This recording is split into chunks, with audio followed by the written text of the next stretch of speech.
So what if Derrick Rose never got hurt? This has been talked about on YouTube, but I feel like giving my 2 cents about it as well. I think that's okay.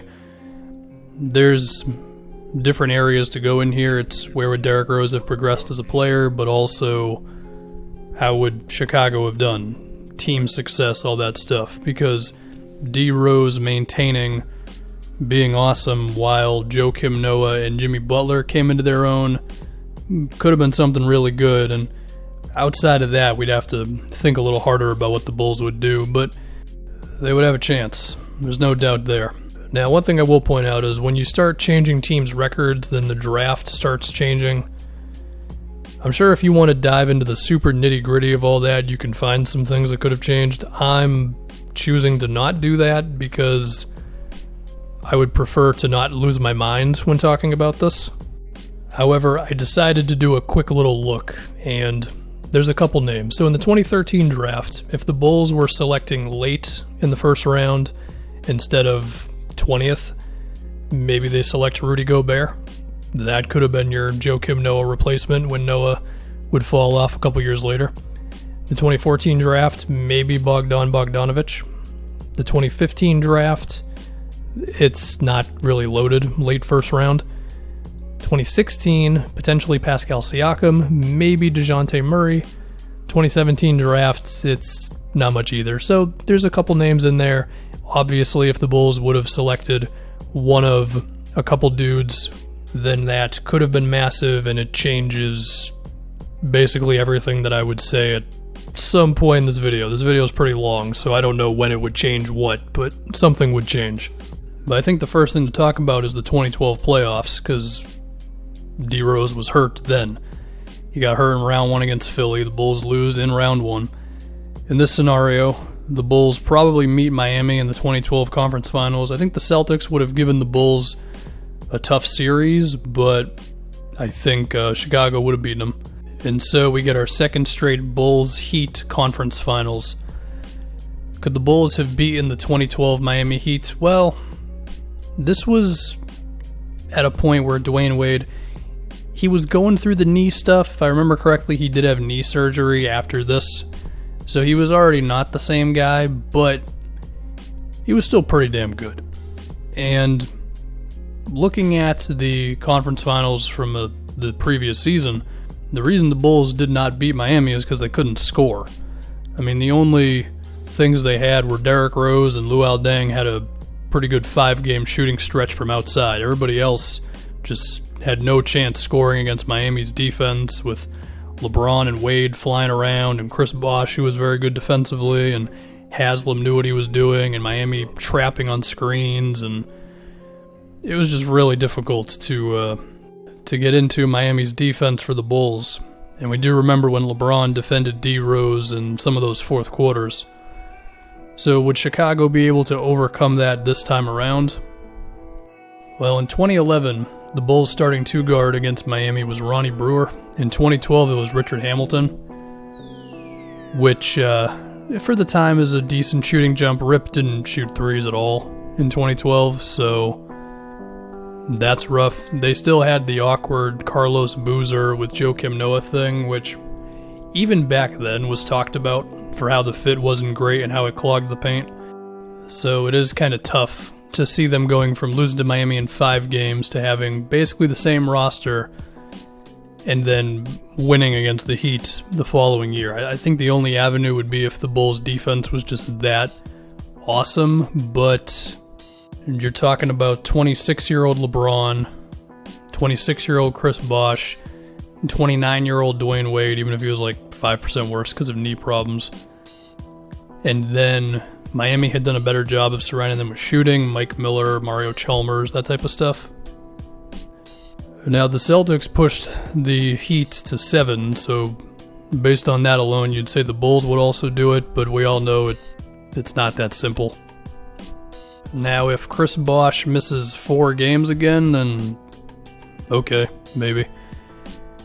But the thing with that Celtics team versus those Bulls, specifically matched up against Miami, is that the Celtics had a lot more shooting. I mean, you're talking about Pierce and Allen, of course, even if Pierce didn't shoot well against Miami in that series. You're talking about KG's long twos, which he was still great at 2012. And it just doesn't totally compare to the Bulls shooting in the negative for the Bulls, especially because KG was playing center. I mean, that was the closest thing to a stretch 5 in 2012. So it made it tougher for Miami to play their aggressive defense. So while I think Derrick Rose would be awesome, I just don't think between Noah and Dang and Boozer and Richard Hamilton, I just don't know if the Bulls would have been able to score enough against Miami to beat them in that series. And now I think we talk about Derrick Rose's just progression as a player, and this can span many years or whatever.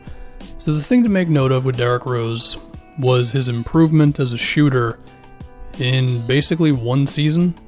He went from a guy where everybody was saying he can't shoot to being alright. I mean, he shot 33% on 5 threes a game, which isn't great, but he was streaky, and there were some times when it looked a lot better. His mid-range shooting was in the low 40s, so perhaps that could have taken another jump as well. I do think Derrick Rose would have gotten better with his threes. I don't know where he would have really ended up. I don't think he would have been one of the best shooters in the league or anything, but I feel like he could have gotten to 36, maybe 37% on about 5 or 6 attempts a game. His free throw percentage was very good. And Derrick would be a perennial All-NBA player, top 10 guy, MVP, All-Star, the whole thing. However, I do fear that even if D. Rose had never gotten hurt, we would have been doing the whole why won't the Bulls get someone, Carlos Boozer sucks. We would have been doing that whole thing for years. I mean, it was kind of already happening going into the year in which Derrick played the 39 games and got hurt. I remember there was a big thing about why won't they get an actual 2-guard, because they had like Keith Bogans and Kyle Korver, but this was not mid to late 2000s Kyle Korver, who's beloved by everybody. You know, the Richard Hamilton signing was okay, but it was a very Bulls signing. You know, let's get a guy who kind of fits the criteria for what we need a 2-guard, but doesn't really fit it. And I just don't know if the Bulls would have ever gone all the way in on making trades like that. I mean, the one moment they had was when they almost signed Carmelo in free agency in 2014. And maybe that's enough to say that they would have been more aggressive on the open market. But I don't know. I still have my reservations on that one. The other thing also is that we all know that, in retrospect, if D. Rose never got hurt, the right way to build around him would have been him, Noah, and 3 shooters. They probably would have never done that. They probably would have stuck with the Carlos Boozer thing, and I think the way to know that is because, one, they had Tibbs for the whole damn ride, and they were going to this Pau Gasol, Noah, Taj Gibson front court thing that was always kind of awkward and weird. However, Derrick Rose is so good, maybe.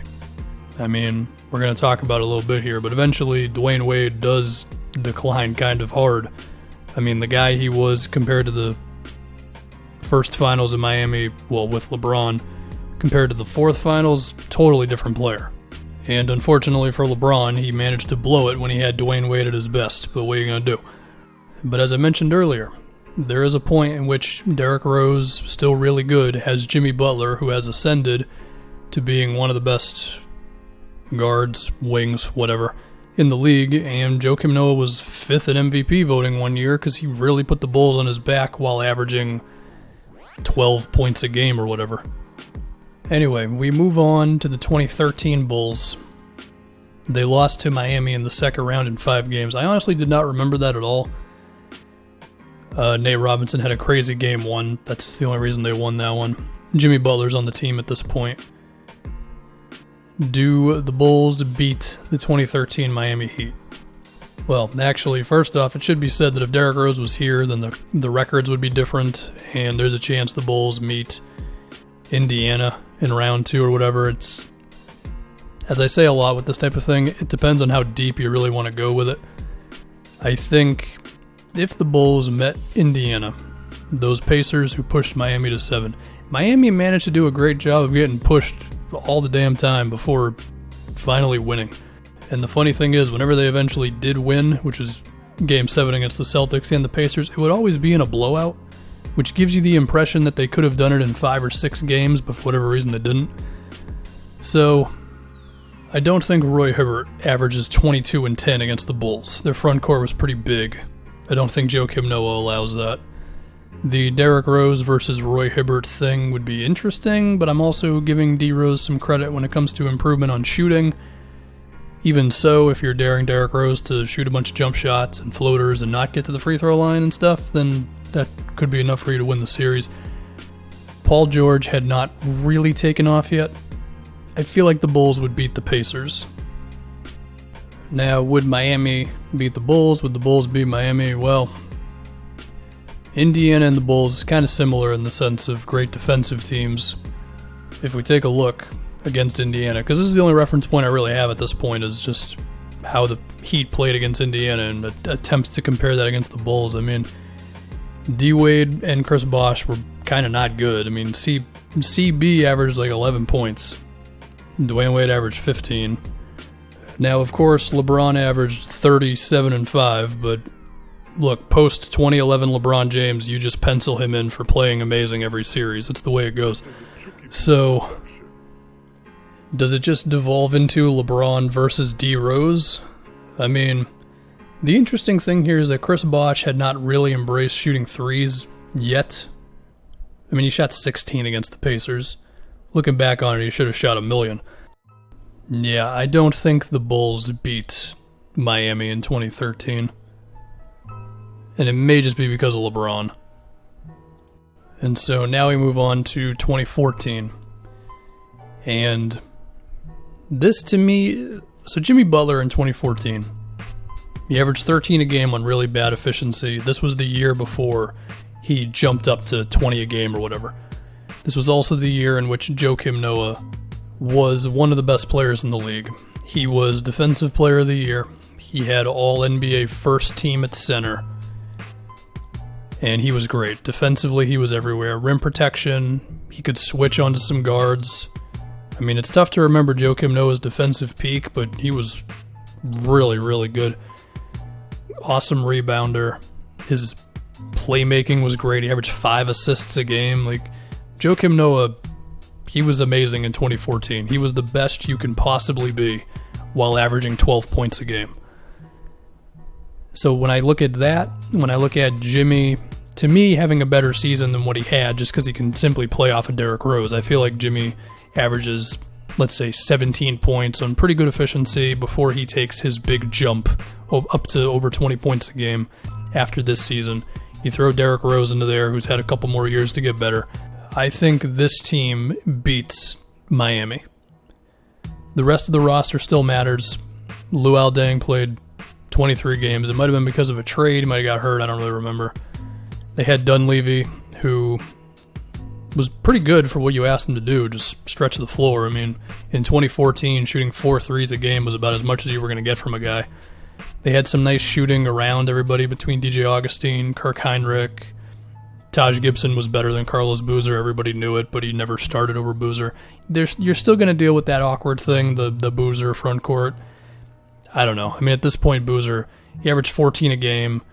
He certainly did not help the spacing, even if spacing was not as big of a deal in 2014. But even then, at this point, we're like 2 years away from, oh crap, everybody get 3-point shooting on your team. So, for whatever all that's worth.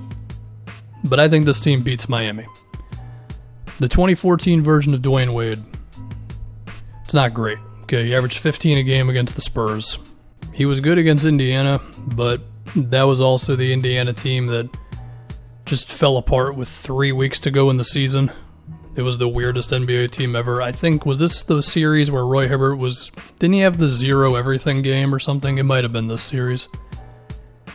Yeah, I think for as amazing as LeBron is at 29, I don't think he's good enough to beat the Bulls by himself with Joakim Noah playing this good, Derrick Rose next to him, Jimmy Butler, to me, having a better year than he had in 2014. So there you go. So now, do the Chicago Bulls have a chance against the best passing team of all time, the 2014 San Antonio Spurs, who were the first team to really show us the power of three-point shooting? They were not the first to do it. I mean, the Rockets were the first real team way back in the 90s with Hakeem. And then we saw little things with the Magic with Dwight, the Knicks with Melo. But these were the first ones to really, really show it off. So if we think about defensive assignments, Kawhi's defended D Rose for decent chunks of the series, and we're talking about 22-year-old Kawhi Leonard, who is just a buzzsaw defensively, who has also made some good strides as an offensive player at this point.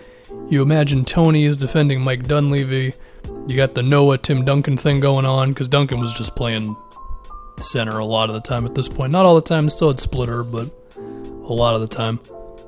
That'd be a tough series.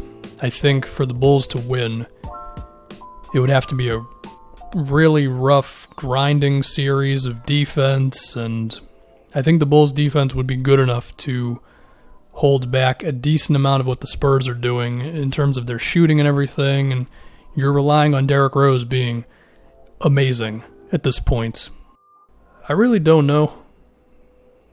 I don't think I have to know. I feel like I just want to acknowledge that it'd be a very tough series, and I mean, I'll be honest, if you force me to pick, I'm still going to take San Antonio, but I feel like that series is kind of like flipping a coin. Little side note, Boris Diaw averaged 6 assists a game in that series. That Spurs team was awesome, man. That was like the most beautiful basketball I've ever seen. Even more beautiful than watching the Warriors when they were really clicking. Anyway, we move on to the mid-2000s. At this point, LeBron has gone back to Cleveland. There's a lot of LeBron James in this video, but it's how it should be. I mean, if Derrick Rose doesn't get hurt, it basically becomes Derrick Rose and LeBron meeting each other in the conference finals for kind of a decade, if we're being honest. Although now I remember there was one series, I think it was the first year with LeBron back in Cleveland, where they did face each other, but of course that wasn't the same D Rose. And even then, Chicago gave him a little bit of a series, if I remember right. We'll get to that in a second. So, this was the 60-win Hawks team that LeBron dismantled in 4 games, if I remember right. But the Bulls made it a little interesting. I think if Chicago had met the Hawks, Chicago definitely beats the Hawks. Because we got to remember, at this point, Joakim Noah is still pretty good. He's not as good as the year before, but he's still pretty good. Jimmy has now become a really good player. This was his 20-point year. And they had signed Pau Gasol, who was also, like, pretty awesome. Like, he served a similar role to Boozer, but the difference was Gasol was still great. He averaged 19 and 12 this year. Like, this Bulls team would be awesome. They had Mirotic, who streaky shooter, but if you get him on the right game, okay. So, this team's great. Derrick has a real 20-point scorer next to him. Honestly, he's got 2 20-point scorers next to him with Pau, so they beat the Hawks. Hawks have no chance if they meet. Here's the thing. This is the postseason in which Cleveland did not have Kevin Love because Kelly Olynyk ripped his arm out, and Kyrie was having knee problems. I mean, in the series against Chicago, Kyrie averaged 17 points. Or it was some lower body thing. I found a Sports Illustrated article. Kyrie Irving labored through Cleveland's Game 3 loss after appearing to turn his ankle early. So whatever it was. I guess we assume all of this still happens, right? I mean, if all of that still happens on top of Derrick Rose being really good and stuff, the Bulls definitely win this series against Cleveland. And now the question is, do the Bulls beat the Warriors in 2015? So we're saying now the Bulls have now gone to 2 straight NBA Finals with Derrick Rose not being hurt. The 2015 Finals, I mean, LeBron pushed the Warriors to a Game 6 without Kyrie Irving, without Kevin Love. Well, he had Kyrie for Game 1. It was like a little bit of Game 1, whatever it was. Which, part of that makes me believe LeBron still could have found a way to beat Chicago, but I don't know. Gut feeling tells me Chicago wins that series.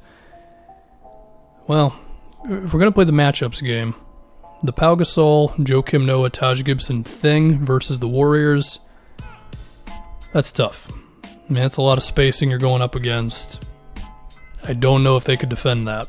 And when you're talking about Golden State switching everything, and that would have made it tougher for Derrick Rose. I mean, he would have to go up against, Clay, Iguodala, Draymond, Harrison Barnes. You got Bogut chilling at the basket. On the other side of things, you're thinking about how the Bulls could defend Steph, be physical with him off the ball. How could they defend Clay? I mean, crazy enough, the team that the Bulls had in 2015 might look pretty similar to the team we're creating in this hypothetical. Derrick Rose, Jimmy Butler, Mike Dunleavy, Pau Gasol, Taj Gibson, Joakim Noah, bang. There's your top six. Can those guys defend the Warriors? It's a tough sell. That is a tough sell because you're talking about just doing everything at the perimeter. I mean, that Bulls team was amazing at getting teams to shoot mid-rangers and contesting them at the rim, swarming ball handlers, fighting over screens. That's all cool, but Steph and Clay can just bomb from 30 feet out. So you're playing a whole different game at this point. And it's really interesting to think of how would they go at the death lineup, the original death lineup. Switch everything. I mean, I guess the thing Chicago could have going for him is Pau Gasol post-ups or whatever, but I feel like Draymond could defend that. And, could D. Rose consistently ISO off of Draymond? 2015 Draymond was a hell of a defensive player. D. Rose would probably get him a few times. Draymond would get him a few times. Similar to the Spurs series, I think it's a toss-up, but I do really believe the Bulls would have at least made 2 straight finals if D. Rose doesn't get hurt. Now, after that, I mean, did they beat the 2016 Cavs? No, I don't think so. I think LeBron and Kyrie are basically unstoppable in the 2016 playoffs all the way to the end. They got help from the Draymond suspension, there's no doubt there, but those two were that was a two-headed buzzsaw just running through the playoffs. Especially because at this point, Joakim Noah played 30 games.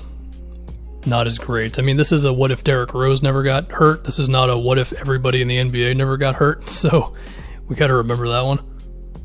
So yeah, I don't think the Bulls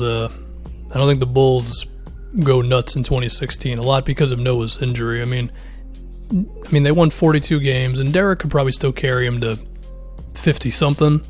But I think eventually, without Noah, those teams, it just wasn't going to happen. He really was the heart of those teams, even if he was not the best player. And 2016 was Noah's last year with the Bulls, and he went to the Knicks. And so then I think it would be very interesting to see how would the Bulls transition into the next stage, because you're looking at Derrick Rose and Jimmy Butler and the rest of the roster being in flux. And then it would really come down to the front office and Gar packs, and well, we've seen what happens when you rely on Gar packs like that. So I don't know, that's a lot of hypotheticals, but I can confidently say, in my opinion, I think the Bulls would have at least made 2 straight NBA finals if Derrick Rose did not get hurt. And depending on how they managed the transition from 2016 to 2017, we could have seen them still going for it. We could see them, I mean, if everything went right, we could see them going for it this season if Derrick Rose had never got hurt. So, yeah. And as I mentioned about 20 minutes ago, if those draft picks from the early to mid-2000s were deeper in the draft because of the Bulls being better, then they could have potentially selected Gobert, Siakam, a couple other guys, so maybe that would have been their way to get right back into title contention. I think it'd be really interesting to see if, let's just say at 2016, let's say the Bulls, they just see what the Warriors have done, 3-point shooting, all that cool stuff, and what if they decide, you know what, let's stop playing 2 bigs together. Let's get ourselves more shooting. We'll have D. Rose, Jimmy, rolling big man, maybe a set of them, because Well, I don't know what they would have done. Shooting, switchability, let's just go that route. I don't know. You have to assume Thibodeau remains the coach throughout all of this because the team is having great success. And maybe he just doesn't want to do that because even all the way up to his time with the Wolves, he was still putting two bigs out there. I mean, he was playing Taj Gibson next to Towns. So I don't know, but could have been cool. 25 minutes on D Rose. It's fun to talk about Derrick Rose, you know? It's fun to think about what could have been. And we can appreciate that he has at least found a way to still be good.